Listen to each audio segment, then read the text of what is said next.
The holy Ganges River springs from 4 sources high in the Himalayan region of Uttarakhand. Sites of pilgrimage attracting hundreds and thousands of visitors each year. In the heavy monsoon rains of 2013, sudden floods caught people unaware. In a flash, pilgrims and the thousands of workers who cater to them were caught in the fury of the river in spate. Scenes of terror and tragedy were caught on mobile phones and the footage relayed to international news channels worldwide.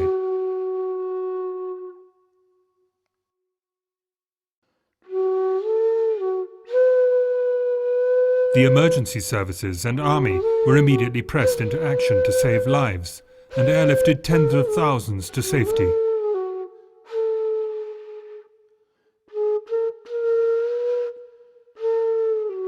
For others, it was too late.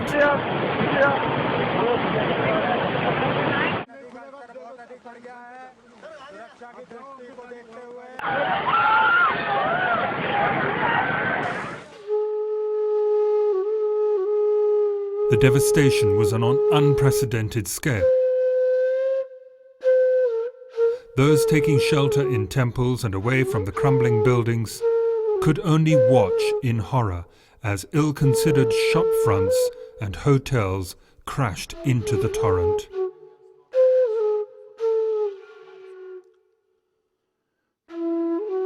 In Rishikesh, the gigantic statue of Lord Shiva, whose matted locks are the mythological regulators of the Ganga's powerful descent, was itself torn from its plinth and carried off by the flood.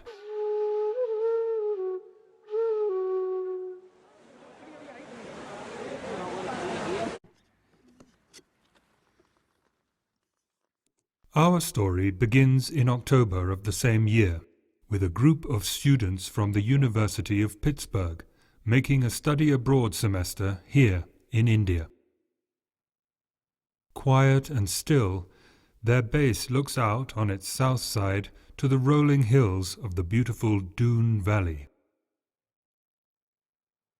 Woodstock School's Hanifl Centre is ideally situated to fulfill its mission of outdoor education in the Himalaya. From its north aspect, pilgrims may look out towards the high mountains. On this journey, we will be tracing the sacred Ganga River back to its source among the snow-clad peaks.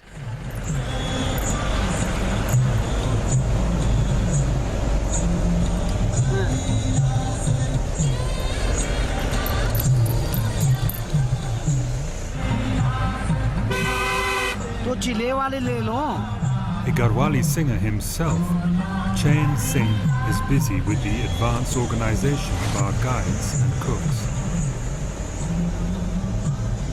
Journeys in the Himalayas almost always begin by jeep, twisting through the precipitous mountain pine forests, skirting the mountain's edge, approaching your destination by steep and winding roads.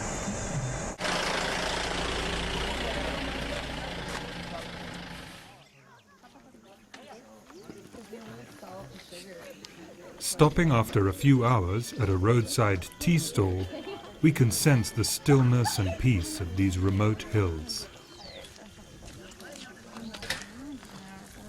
At the level of the clouds, the high Himalayas float majestically, inviting.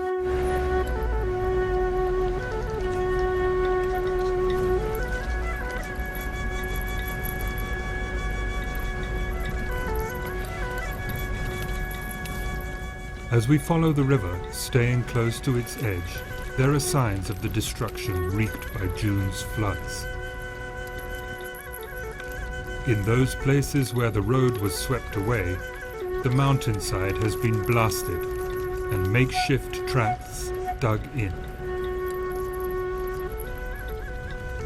The effort to reconnect these basic lifelines is being undertaken all the way along the Gangotri highway, as fast as possible, before the winter cold cuts these passes off for another 4 months with snow and ice.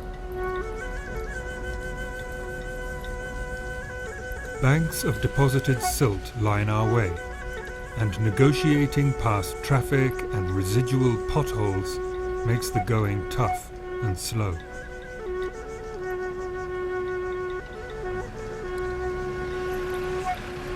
This town, Harshil, famous for its apples and the best rajma beans in the region, was almost deserted when we arrived, and heavy trucks are still clearing up the damage. The air is full of silvery dust, the swirling silted deposits of mountain silicates dumped here by the river as it washed through the streets at waist height. We can go, but the road gets worse as the landscape becomes more rugged and unforgiving towards Gangotri. As its name suggests, this town sits on one of the main rivers feeding the early descent of the Ganga, and it will be our starting point in our pilgrimage to the source. We arrive in early evening and celebrate with a blast on the flute for the circling blackbirds.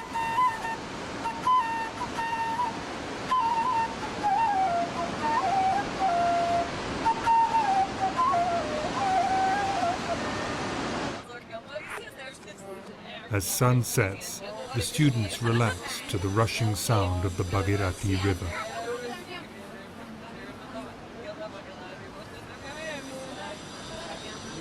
It is a sound that continues on into the night, and it will be with us, a constant accompaniment to the whole adventure to come. This evening, as every evening in Gangotri, people gather at the temple.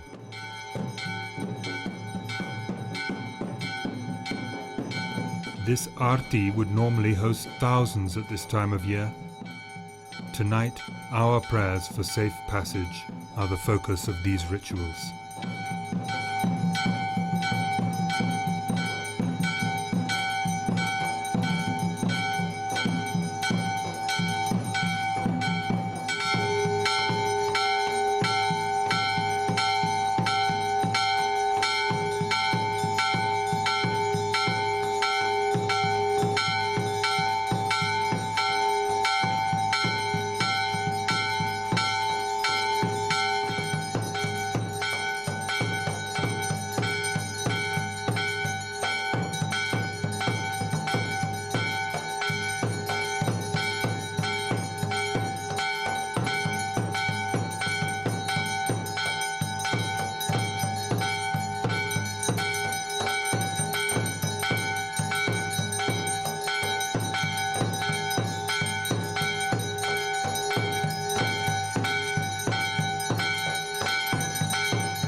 In the morning, the scale of the temple becomes evident. And here, where thousands took refuge in June, now just a few locals mill about beneath the outstretched arms of Shiva.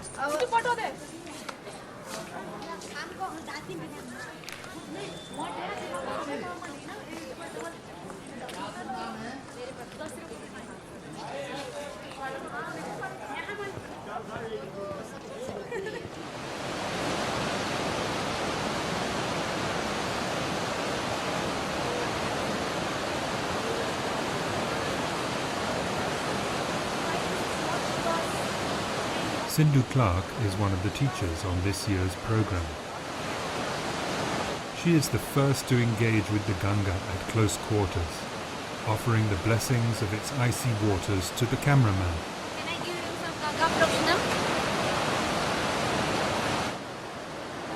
I think that it's still very much an experience that is opening the eyes rather than, sinking deeply in. But what I'm really hoping is that over the course of the 3.5 months, the connection between the details of this experience will connect up with the details of other experiences. And it's a kind of laying out of a broad panorama, which I think then over time will kind of sink in and really inform a better, both a personal understanding of the world as well as an intellectual understanding of of India through this experience. Joe Alter, Professor of Anthropology from the University of Pittsburgh and creator of the Pitt in the Himalaya program. Sindhu is teaching a course on animal behavior and environmental science and is a key part of the students' encounter with their Himalayan location. On day one, they begin to get a feel for the river and its history, orienting themselves to the Ganga and its sacred significance for local people, along with the wider ecosystems it supports. Had a profound impact on the intellectual study of yoga in the West. Mircea Eliade, who is one of the most important figures in the comparative study of modern religions, lived with Shivananda and Rishikesh in the 1930s and wrote this enormous book about yoga, which has become the definitive text for modern scholars. And it's still one of the most interesting books in relation to identifying the way in which sages and mystics come up into this valley to find release from the world through the practice of yoga.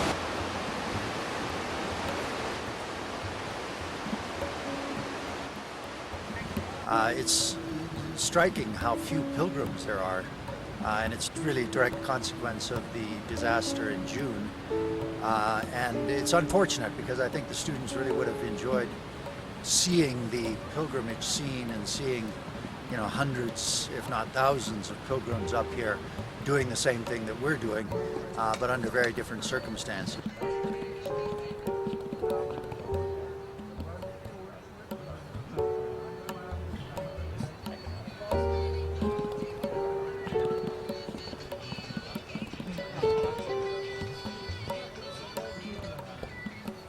As evening strikes gold on the misty peaks between the cheer pines, we make camp, and there is a little downtime for tired trekkers. After the 8-hour hike to reach Chirbasa, our travelers are quietly pensive or gently elated, and some are already asleep. It's our first night under canvas.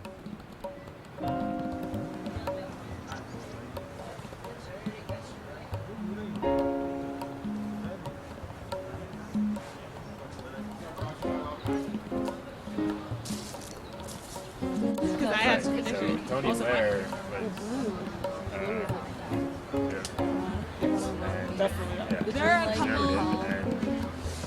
I don't know. I can't tell you about all. He made a lot of mistakes, but he repented.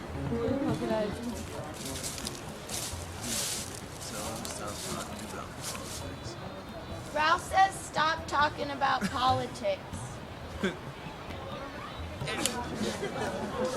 Like, I was thinking about hoping you crushed you tried it too much. I succeeded.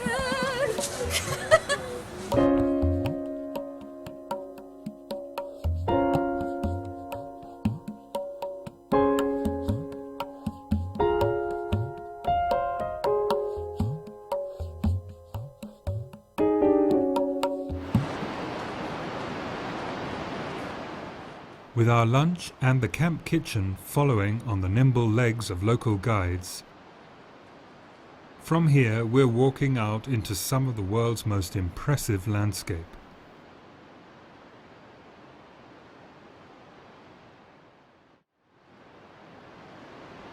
One of the most important things, I think, is to connect an intellectual quest with a personal quest and with a quest that is based on action in the world, as the world is characterized by tremendous diversity and a range of different kinds of beauty.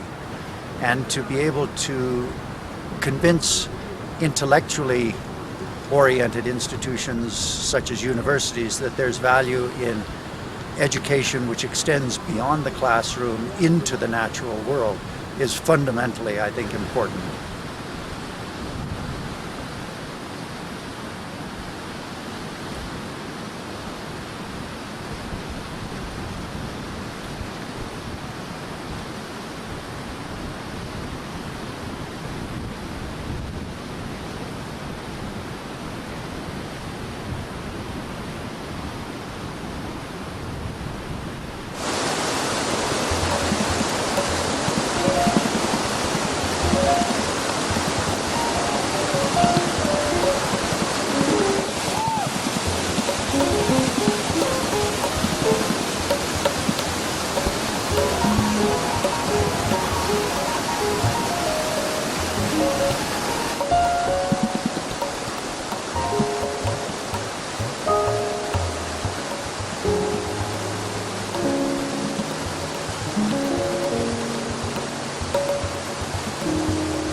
The path from Gangotri to Gomukh, the source of the Ganga, has also suffered from the catastrophe in June.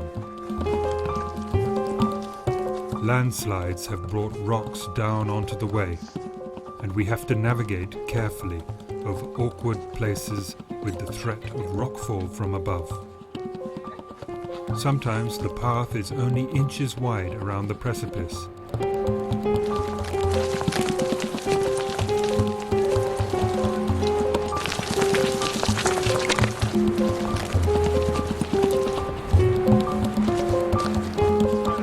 And helping us at every step, our guides Kuldeep and Pawar become our guardians.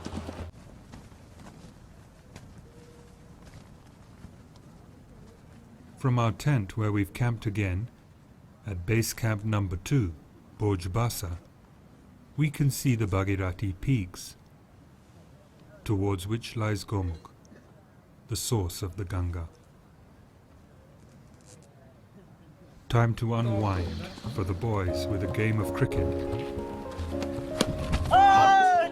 Either that, or to sleep, or to start preparations for the evening meal.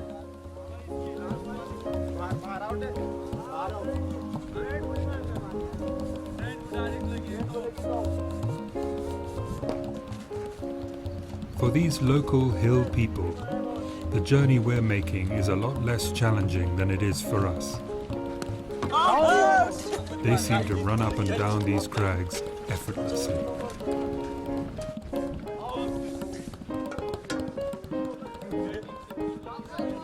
मुझे मतलब 5 year track करते हुए हैं। हाँ। और हमारा एक ही मतलब उद्देश्य होता है कि ट्रैक को अच्छा करवाना और जो हमारे साथ क्लाइंट हो उनको सही जगह पे सही जहाँ पे उनको ट्रैक करना, उनको सही डायरेक्शन करना, उनको सही मतलब उसको उस जगह के बारे में बताना और उनका विशेष करके माउंटेन में हर प्रकार का ख्याल रखना हमारे एक मेन उद्देश्य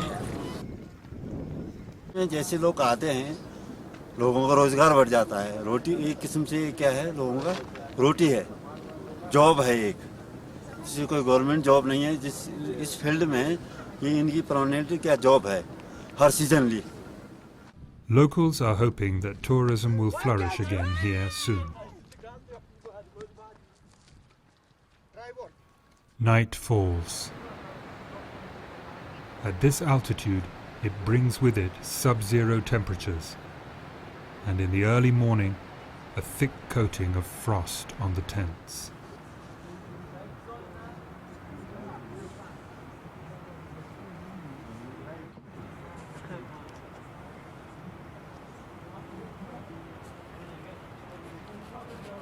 A pilgrimage surely always involves hardship.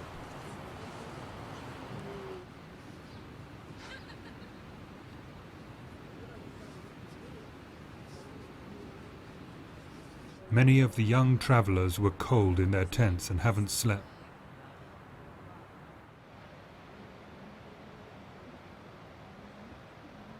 As daylight inches its way painfully over the craggy rocks above us, we are caught in a freezing shadow. Fortunately, the group spontaneously finds another way to warm up.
An exuberant flight of pigeons announces the sun's arrival, and we can set out on our final stretch into the scorching day.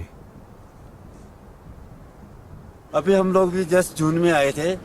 यहाँ हमें काफ़ी एक खीरवासा नाम से place है, हमने वहाँ 2 night गुजारी है। रात को काफ़ी स्नोफॉल भी हुई है। यहाँ तो होगा वो लॉ में है खीरवासा, तो हम लोग काफ़ी परेशान रहे। हमारे साथ इंडियन लोग थे, मेल फीमेल मिक्स थे, प्लस हमारे जो किचन स्टाफ या गाइड जो भी हैं या कंपनी लीडर जो भी हैं सब साथ थे। बहुत ही परेशान है, मतलब एक किस्म से हमारे उस पीरियड पे दूसरी जिंदगी पैदा हुई है हमारे सामने। The path we set out on today is rocky. The sun has bleached the stones and keeps us warm as we follow the glacial waters towards their source.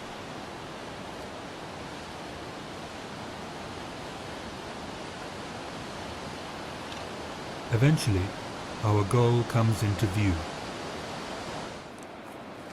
The second dog to keep us company winds its way along with us, as if just to make sure we arrive.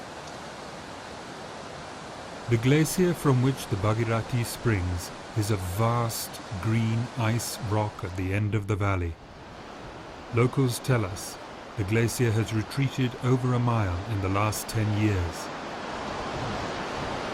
Coming up into the Gangotri Valley is very special because it is much more of a pilgrimage than purely a sort of a trekking adventure. Gangotri is considered, one of the final resting places for individuals who wish to exceed that spiritual desire and spiritual longing, and as far as Hinduism is concerned.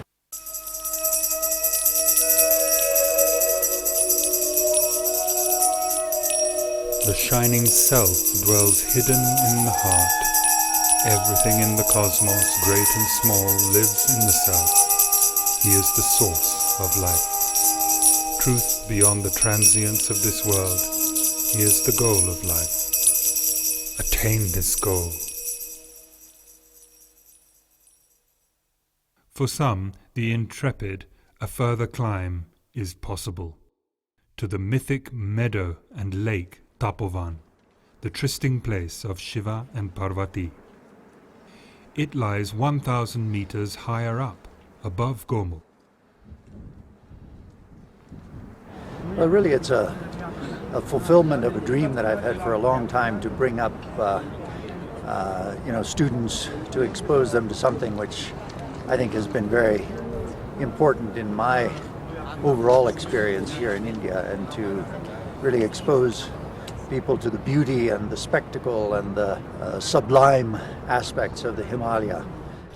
But the way is dangerous, and falling rocks and the threat of bad weather make it impossible for our party. So there's no way we can do it unless only like 3 people went.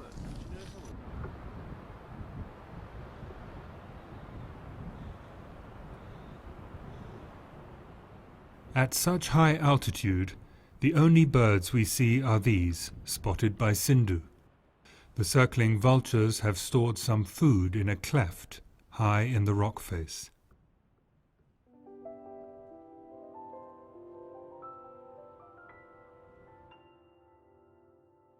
I think it's definitely been a somewhat of a life-changing experience because of the environment that we are in and the experiences we can take back.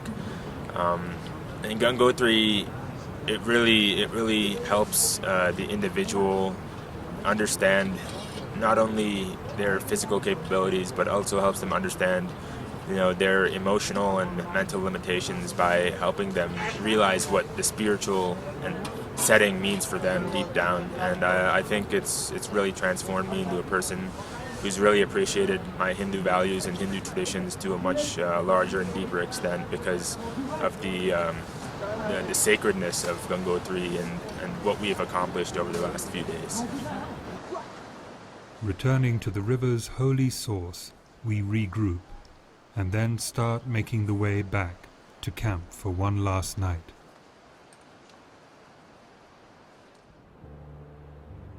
Students' reflections on the way home from this experience show how deeply the journey has touched them.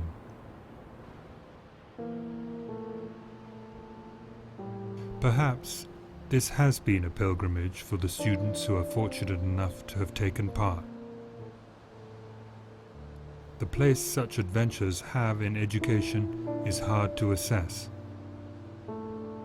though there is little doubt that this will have been unforgettable.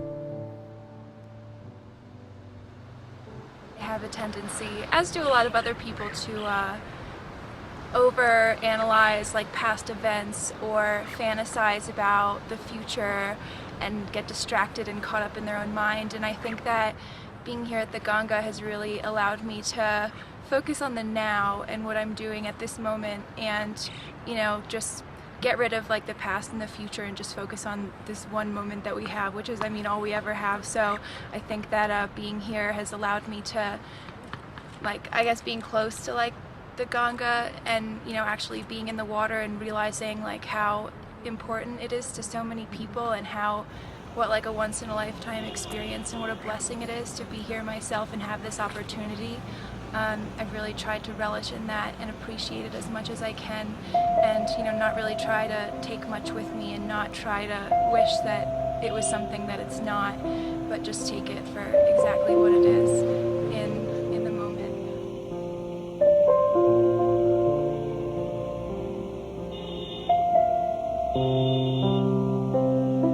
It's hard to kind of turn your mind off and stop thinking, but being here and in this absolute